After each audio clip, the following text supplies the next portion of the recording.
Hello everybody, welcome back to Kerbal Space Program. It's been quite a while since I've done a recording, so I figured I'd do another one. And today, this recording is going to be kind of a prequel to the other recordings that I've done. I figured, let's make an absolute beginner's guide to Kerbal Space Program, so that if you've never played the game before, you can watch this and it'll make a little more sense. Now you can follow the tutorial that comes with the game, but I found that it kind of leaves gaps and it doesn't exactly explain everything too well. So I figured by watching this video you guys can learn a little more about the absolute basics. So let's get right over here. At the time of this recording it's version 0.23. I think 0.24 is out, but we're just going to use this one because that's what I have installed. So let's say you're going to start the game, we'll start a new game, and we'll just call this Absolute Beginner. We'll just pick a flag here, and let's see, circles, I kind of like that one. And so you got your options, career mode or sandbox mode. Now I can't think of a better way to demonstrate the absolute basics by going right to the career mode. I know it sounds kind of counterintuitive, but believe it or not, when you start career mode, you start out with a very limited amount of things to build with. If you go right over to sandbox, you kind of get all the elements piled onto you, and it'll be quite overwhelming. You won't know what to pick. So let's start with the career mode over here. Now, of course, you can start whichever way you want. I would recommend, if you were a beginner, though, like I said, the career mode. So here we are. We have this is our space center here, and if I right-click, I can kind of drag around and see what's around me. We're kind of in this little flattened out area here next to the water, and can I press M here? No. So if we go over to, I know you can't see my mouse, I'm using this really basic video recorder just because I don't want to pay for anything just yet, but if you go over here to where these kind of radio dishes are here, we will click it and we will see this is our home planet Kerbal.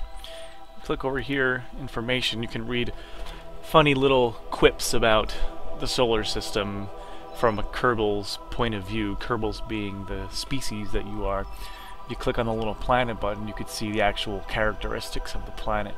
Its radius, area, mass, gravity, if it has an atmosphere, and so forth. So we are right on this Africa-shaped continent, right around the south end of it, over there, the south eastern end. And if we zoom out a little bit, you can see that we have a satellite here called Moon, and it kind of looks like Earth's moon a little bit. You can see its orbit. You keep zooming out, we have another satellite on this kind of inclined orbit here. I'm just double clicking, and called Minmus, and of course you can see all the information about Minmus. It's a tiny little world, barely has any gravity, and if you happen to watch any of my other videos, we do take a trip to Minmus and the moon.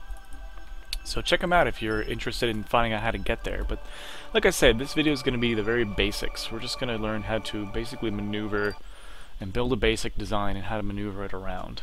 So let's go back. So now we're going to head into this kind of rectangular building right in the center here, the vehicle assembly building. And here we are. So you can see the little Kerbals down there ready to build and whatnot. If you have a look on the top left up here, we have pods.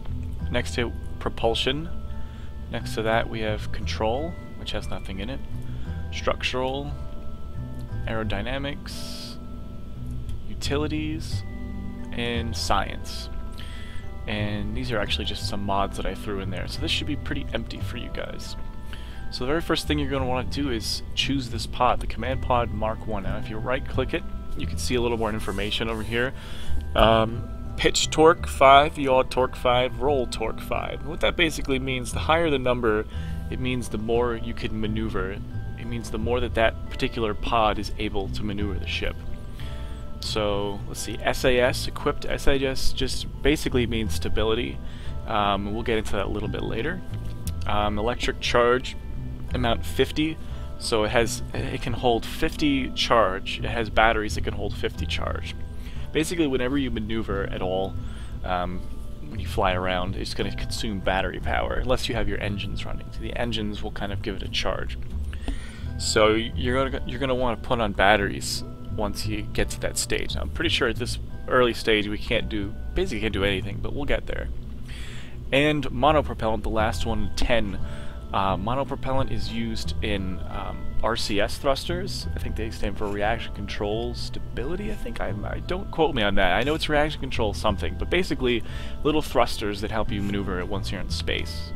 So the pod has a very tiny amount. So let's click it. Let's get it into here. Now, using the scroll wheel, I can move up and down vertically. By right-clicking, I can rotate the whole camera around. And if I hold shift and scroll wheel, it zooms in and out. So by using scroll wheel, right clicking, and shift clicking, you can kind of get a good angle on what's going on here. You left click, you can move the pod wherever you want. Let's keep it right around here. So that's our very basic design. You can only put one guy in there, one crew, and that's fine for now. Let's go over to propulsion. So we have very limited choices, as you know, I was saying. Very limited choices, but that's a good thing. It'll help us do a very basic design. Now, this is a fuel tank, the FLT 200, and if you see on the right, liquid fuel amount is 90, and it'll show you the mass, 45. It also has oxidizer 110. Now, rocket fuel needs both liquid fuel and oxidizer in order to burn, so this is like the most basic fuel tank. It's got the very least amount of fuel, but that's okay. We're not going to need a whole lot. So I'm just going to click it over, and you can see if it's red like that and see-through, it hasn't connected to anything. But if it turns green like that, you can actually snap it in, and now it's part of the ship.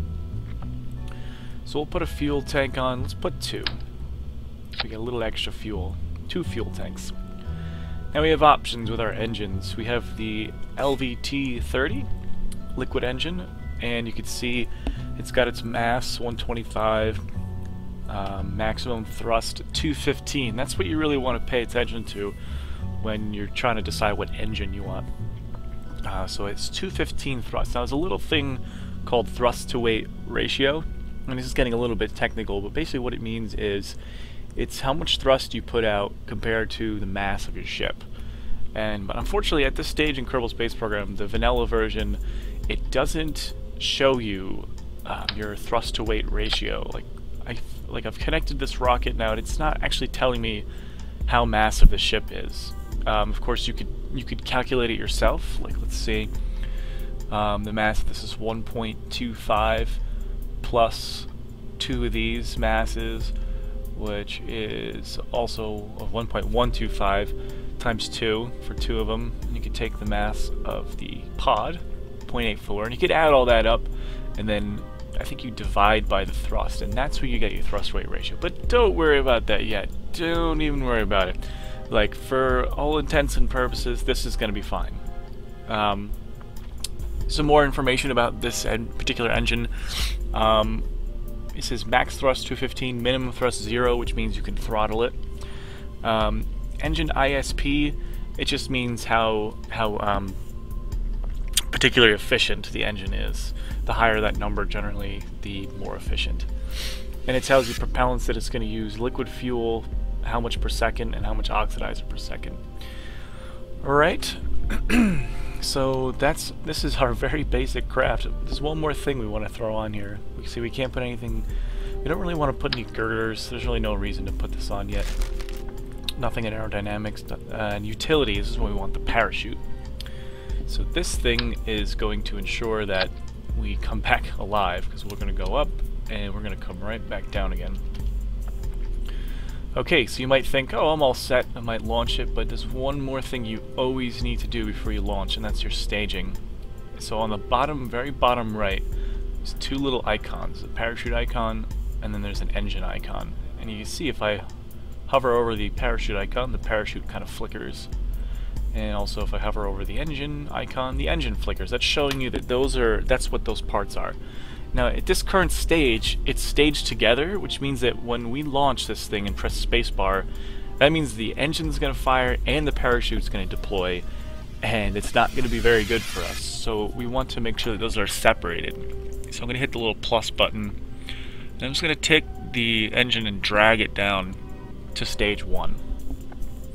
So that means that the engines will fire first, and then when we need to stage, in other words, when we're done firing, we press the spacebar again, and the parachute will deploy.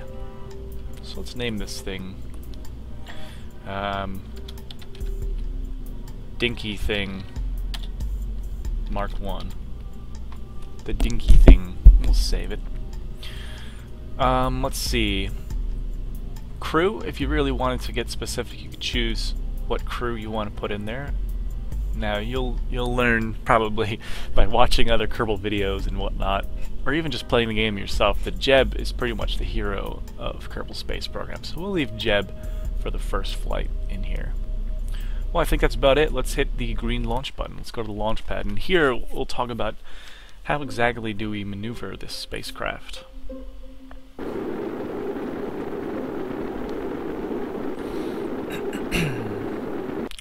And here we are, the Dinky Thing Mark 1.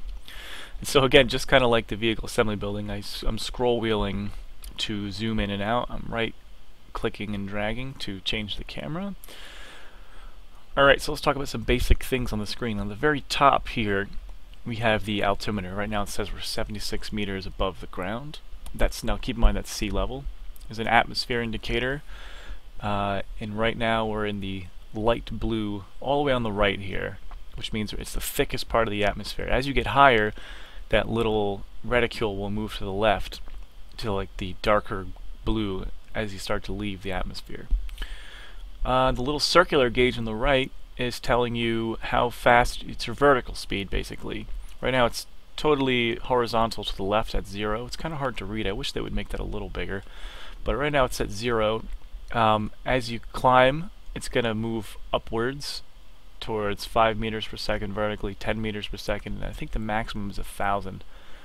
But if that thing ever falls further to the left and starts going vertically downwards, that means you're falling at 5 meters per second, 10 meters per second, etc., etc. Let's look at the bottom. We have the nav ball. Now that's going to tell you, this nav ball basically is what you're going to be looking at when you're maneuvering the craft. I know it seems kind of intuitive to maneuver looking at the ship itself, but keep in mind that that's from that particular angle you're looking at it, and so it might not correspond to, like, if you like to play first-person shooters, yes, you use WSAD also in this game, but if you just use WSAD looking at it from this particular angle, it might not necessarily correspond to that direction. In other words, I might press A thinking I'm going to go left, but ship might go forwards, to the right, you know. So we have to use the nav ball. It's this little blue ball down here at the bottom of the screen. Now you'll see surface. That means we're going 0 meters per second according to the surface. We're not going anywhere. And if you look, as long as you're pointed in the blue, that means you're pointed straight at the sky. You'll see that little funny orange reticule in the middle of the ball. That's the direction the ship is pointing. So we're pointing straight up into the air. Now if I press the shift key and hold it, that's the throttle. If I press the control key, it throttles down. So shift is throttle up, and control is throttle down. You can also kill your throttle by hitting the X key, and that'll immediately bring it down to 0. Alright, to the right of the nav ball is G-force. That's how many G's you're experiencing. Right now we're at 1 G because, well, we're on the planet. And we're just sitting here. Let's see, is that correct actually? 2, 1, 2, 3, 4, 5. Yeah, I think so. Okay, so let's enough chit chat. Let's get this thing going. So you're gonna throttle up, and when you want to launch, you're gonna hit the space bar. So let's get that thing going. Here we go. So you can see we're picking up enormous amounts of speed. We're throttled totally up. What I might do is just throttle back just to about 2/3. So I'm gonna press the D key, and actually it is corresponding to moving to the right, so that's good. Now as you can see, I'm moving back the other way now, pressing the A key. We're starting to flip around, so it's quite unstable at this early stage. But like I said, I'm using the nav ball. Like, let's say I want to go over here towards the up, pressing S, and it's moving it now that way.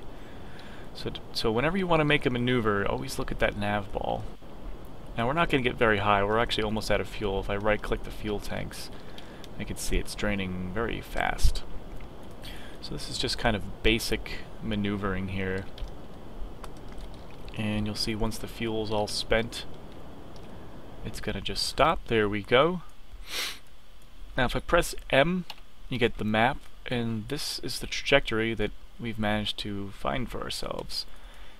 Now AP is at the very tip of the orbit, or suborbit, and that stands for apoapsis, which basically means the highest point in your curve or your orbit. So it's saying our apoapsis is 15,900 meters.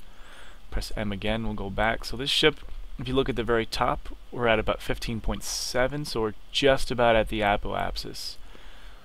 Look right next to it, our vertical speed indicator is slowly starting to drop, and now we're falling. So we've hit the apex of the curve, and we're now heading right back towards the planet again. And we'll just continue to pick up speed as we go, because we're falling. So let's make sure that we have our parachute up. We'll press the spacebar, and there that goes. We're continuing to flip around. Oh, you know what? As long as we're in career mode, you can do a bit of science. So we'll right-click the command pod there. We'll do a crew report.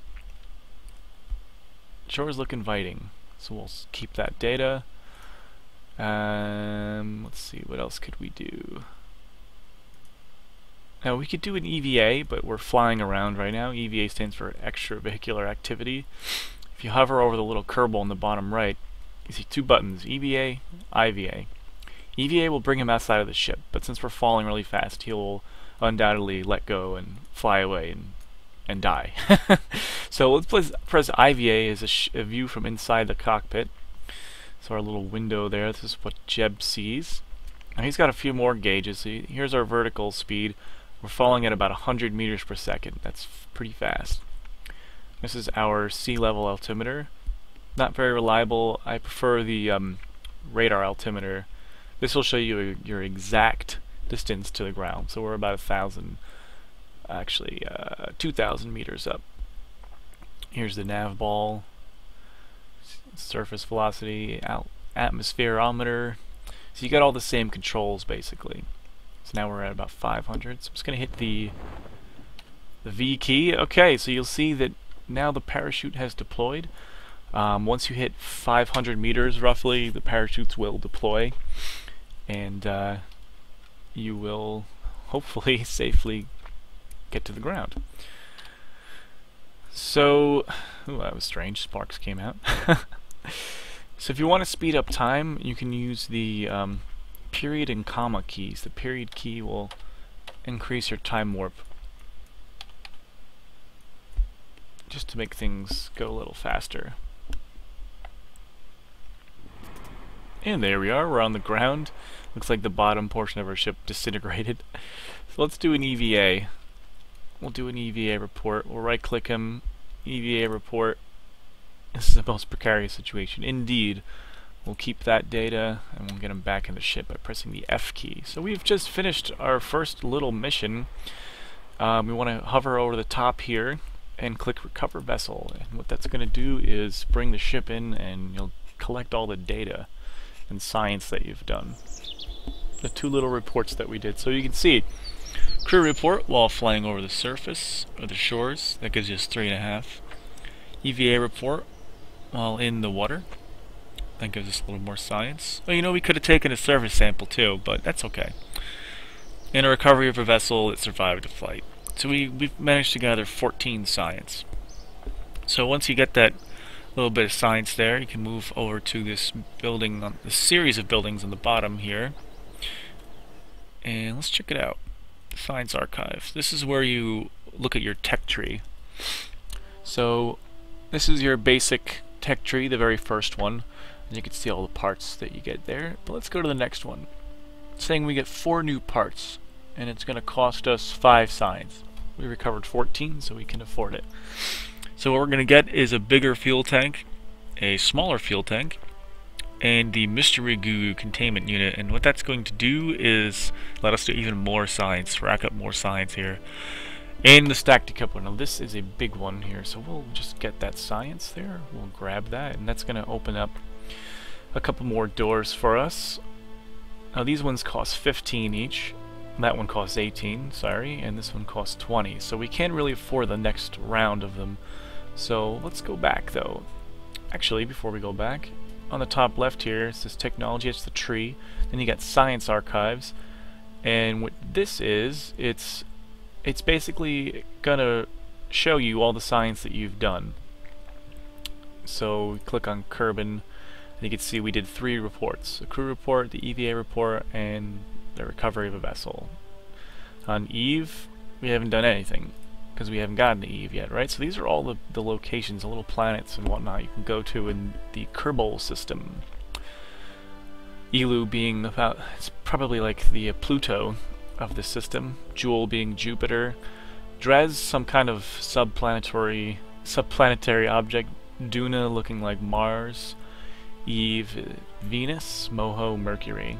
And the Sun, of course. So let's go back and let's use our new components to build an even better ship. So let's take a look. What do we get? Under control, we got the stack decoupler. Now, the decoupler works by separating the spaceship. So let's move it in here, and let's come in right here. I'm going to detach this part from here and throw in the decoupler underneath the pod. And if you look at the decoupler, it's got a little arrow pointing upwards. It's telling you that whatever's north of the decoupler is going to stay after it does its job. So basically, everything below this decoupler, including the decoupler itself, is going to fall away when we stage. Now if you take a look at the bottom right at the staging, you'll see we've added a new icon here. It looks like 2 horizontal bars with a little dot in the middle. That's the decoupler. So there's a problem though. The decoupler is in the same stage as the engine itself. We don't want that, because what that means is we're going to hit space to activate the engine, and then the ship's going to split apart, and we don't want that. So we'll hit the plus sign over here. So we're going to put this decoupler over here in the next stage up. Now you're thinking, well, stage 1, isn't that the first stage? Well, no. It's counterintuitive. The higher the number is the first stage that's going to happen. So stage 2 is the first stage that's going to happen, basically at the bottom here. So engine's going to ignite upon spacebar. The next spacebar is going to decouple the ship, which we want to do when we run out of fuel, and the next thing after that is the parachute. What else did we get? Science. Okay. So let's go over and we'll grab the mystery goo unit, and since you can do a bunch of experiments, I'm gonna press the X key and attach 2 of them. Now the X key, if you look at the bottom left over here, is symmetry mode. The more I press it, the more symmetry I get. So for example, we're at 5 symmetry now, and now we're at 8, I think. 1, 2, 3, 4, 5, 6. Actually, it's 6. Yes. And then here's 8. But we don't need that much science. So, but you never want to just have 1, because let's say you put that over here, right? You think, oh, that's probably good. That extra mass on that side, since it's uneven, is going to pull the ship in that direction. So we're going to want to put 2 of them just for balancing. And yes, this game does really take into account every little thing. It's pretty realistic. It uses real Newtonian physics. In other words, you know, you move in one direction, the ship's gonna move in the other direction, and you're gonna want to balance out your ship. So here we go. This is pretty balanced. All right, and here's an antenna, Communitron 16. Now what that is let's say you want to send off your data, and you want to do more data, more experiments. So I'm gonna hit the Shift X key, because right now we're at still symmetry 2. So if we put 1 over here, it's going to stick 1 on the front too. And I don't want that, so I'm going to just Shift X and put this one on the side. Now you know you're probably thinking, well, isn't the same going to apply here? You put 1 there, isn't that mass going to pull the ship? Well, not really, because if you look at the mass, it's 0.005, so basically negligible. It's not really going to affect anything. It's too light to throw the ship off guard or off balance. Alright, what else did we get? We got a larger fuel tanks, I think. Yeah, we got a bunch of different fuel tanks. Oh, we could talk about boosters too. This is exciting. So let's do this. Let's I'm going to remove these 2 tanks. Let's throw on the bigger one. Now the bigger one holds about twice as much as the smaller one, as you can see. Total fuel 180, total fuel 90, so yeah. And let's throw another one on, just so we can burn for a long time. So we get 2 fuel tanks now. And let's grab some boosters. The solid fuel booster is basically an engine that once fired, you can't turn it off. It's going to thrust at full blast until it's run out of energy. So let's grab a couple of these. Now let's try 2. Nope, didn't like it. Sometimes it doesn't like it. You kind of just have to finagle with it. Here we go. So we have 2 solid fuel boosters, and if you look in the bottom right, we're hovering over them now and they're flickering, so they are a new icon for us. But let's have those fire first. I'm going to make a new stage, click and drag them both to stage 3. So that's going to fire first, and it's going to boost us up pretty high. And once those stop, we'll space again, and we'll stage the engine. That'll continue us up, and we won't have used any of this liquid fuel, because these boosters have its own fuel, solid fuel boosters. They use solid fuel, so they're not going to actually use any of our liquid fuel over here, which is really nice. Alright, so Dinky Thing Mark II. We'll save that design. Let's get going here. Launch.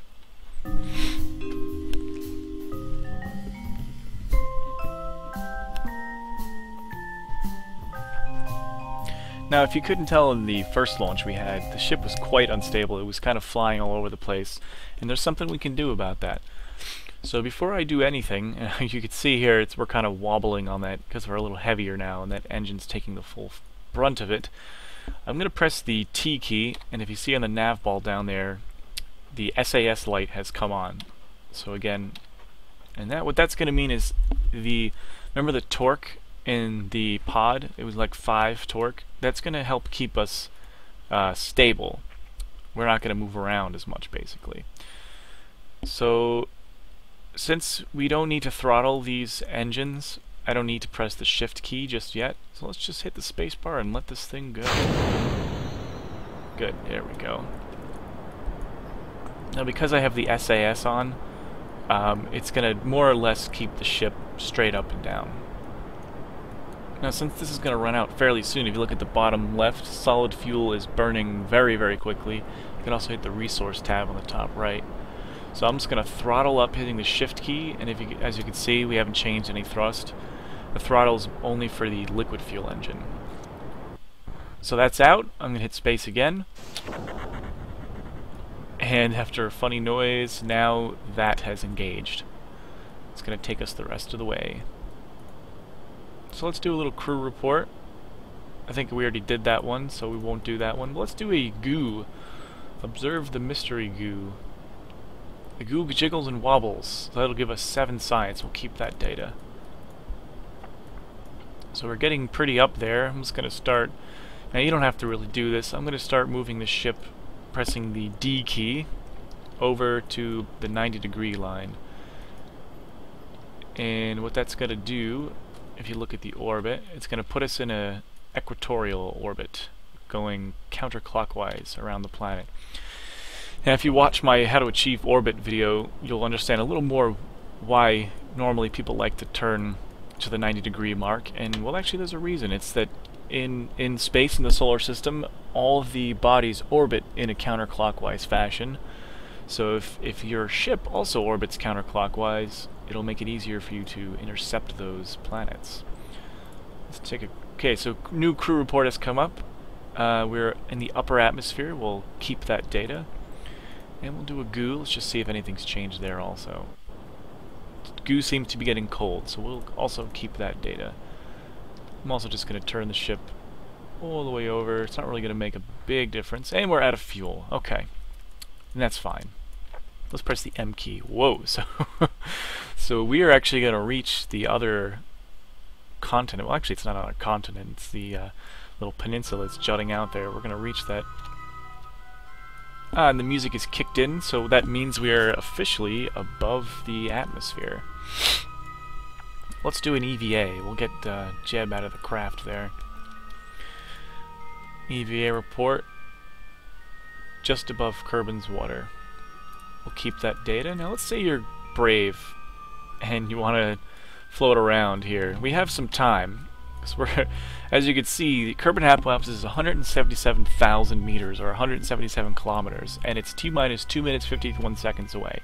So we essentially have about just under 3 minutes to dick around here. So I'm going to press the space bar, and Jeb is now traveling with the ship. I'm going to press R, and that's going to enable his little jetpack there. So we are just floating alongside. Now if I press the shift, he goes up, just like throttling. If I press the control, he goes down. And as you can really see in space that every little action has a full effect. So in other words, I press the shift key and there's going to be no friction to stop us. We'll keep basically going this direction forever. So we don't want that. So I press the control key and we've just cancelled out. Now we want to go down, we can press control again. So you really see in space the frictionless zero gravity of space in this game, which is so cool. Alright, so I'm pointing forward. I'm going to press W, and that's going to rocket us forward. Pressing the S key will bring us backwards. Pressing the D key will kind of strafe us over this way. There goes our ship. And let's strafe back the other way, because we don't want to ever stray too far away from the ship. Because poor Jeb here doesn't have parachutes, so he'll come into the atmosphere and just smush. Alright, so let's get back in the ship. If you're outside and you want to see stuff, press L, I believe. Yeah, he puts his little light bulbs on. He looks happy. Alright, let's get him back in there. Get him back in the ship. Just kind of hover towards the door. And you'll see the F to grab will come up. Hit the F key and F to board. There, we're back in again. And you can see in the top left, EVA report added from above the water. Alright, so here we are. We're just about to approach the Apoapsis. So again, I'm going to press the period key, and you can see in the top left, it's going to move us. Oh, we're throttled. Okay, so we're going to hit the X key. It doesn't like to time warp when you're throttled, so now we're at ×5 acceleration. So we're just about at the Apoapsis. Hit it, and now we're starting to fall. And you can barely tell because we're so far away, but indeed. And there's our little landmass that we're shooting for. So let's just time warp in. Go at 50 times.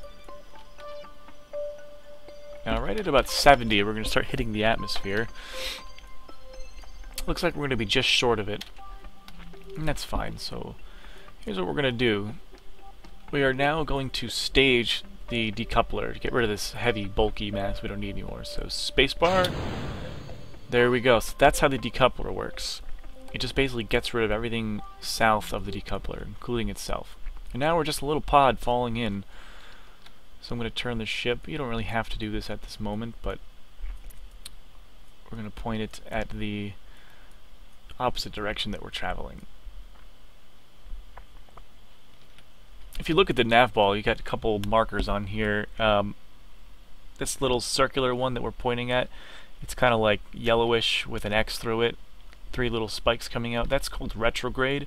And if you're pointing at retrograde, it's pointing the ship the opposite direction that you're heading. So if we point it at this yellow one, we're starting to burn up. That's okay. That's called prograde, and that's the direction that we are traveling. You'll hear more about those in my other videos. Now if you look at the right of the nav ball, the G meter has gone way up to about 10 Gs. That would be very uncomfortable for any astronaut. As we re-entered the atmosphere there, we had to burn off all that speed that we had accrued. So let's not forget our parachute. Press space. There it goes. Now it's going to hang out there. And if you look, there's Dinky Thing, the debris. So if you press the square bracket key on your keyboard, you'll shift over to it. And you can see Dinky Thing. Now this thing is falling at 150 meters. We are falling at 130. So it's falling way faster because it doesn't have a parachute. Even though our parachute hasn't deployed yet. So we can kind of see it's going to catch up on us probably. Especially when our parachute's open, which will be at 500 meters. And there they are. Ah, now it's falling way faster, you can see. There goes us. There's us floating safely while this thing crashes going very fast. Okay. Let's speed up time. Now just be careful when you're speeding up time heading towards the surface. If you're at too fast a velocity, in older versions of Kerbal, you would actually crash. I don't know if it applies to this game, this particular version, but I always like to dial back to 1 times. There we go. Can we do another crew report from here? Oh, it would overwrite it, so we're just going to keep it. Let's do an EVA, and we'll right click them. Let's take a surface sample. It appears to dramatically increase the surface humidity of anything it touches. Haha, little science joke. It's water, Jeb. That's what water does. And we seem to be walking. Oh, here we go. That was interesting. Yeah, we're like walking on the water. Alright. So it looks like we can't get back in the ship. That's okay. So we will recover Jeb first.